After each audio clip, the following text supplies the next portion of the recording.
In this video, I'm going to show you how to do a few different accessibility features that help translate your work for students. So the first one that I like to use whenever I'm presenting is subtitles in my PowerPoint. So first you need to complete your PowerPoint slide deck, and then you go to Slideshow, and over here to Captions and Subtitles. Now, unless you've used it before, it won't be checked, so you want to check Always Use Subtitles. And then you go to your subtitle settings. Your spoken language is going to be English, and the subtitle language, you can pick what you want. For this example, I'm picking Spanish, but they have lots of different options. Down here, you're going to choose where you want your text to appear. I would recommend either below or above your slide, otherwise some of the text on your slide might get cut off when you have your subtitles going. I like to do it below my slide, and then you need to enter presenter mode. So you go down to slideshow and you start your slideshow, and then anything you say out loud will start translating below your screen. You want to make sure to enunciate as best you can because it's not 100% accurate, so as clear as you can be. And then you also want to make sure that as you move along, you're giving enough time for the translation to catch up. So I can go through my slide,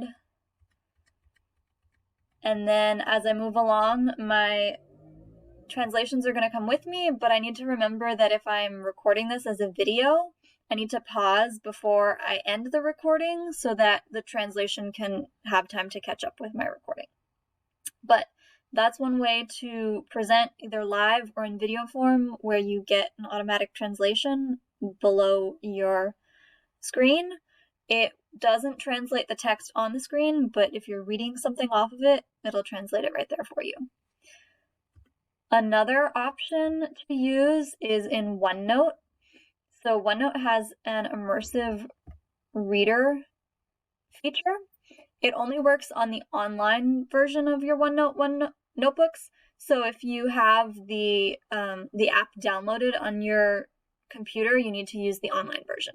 But as you can see here, I have some text. It's not really student friendly. It's kind of tiny.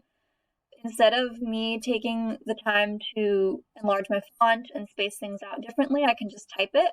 And then when students open up this notebook, they can go to View, Immersive Reader. And what that's going to do is it will space out my text. You can, as a student or a reader, you can adjust the speed because it will read it out loud to you. You can change the voice. You can change the font size, the font. You can change the background color. Sometimes that's just fun. Sometimes students do have like a visual impairment that helps to have a different color contrast.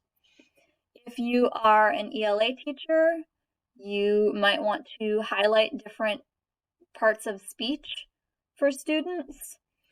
You can also space it out so that it's written in terms of syllables. But my favorite features are the reading preferences.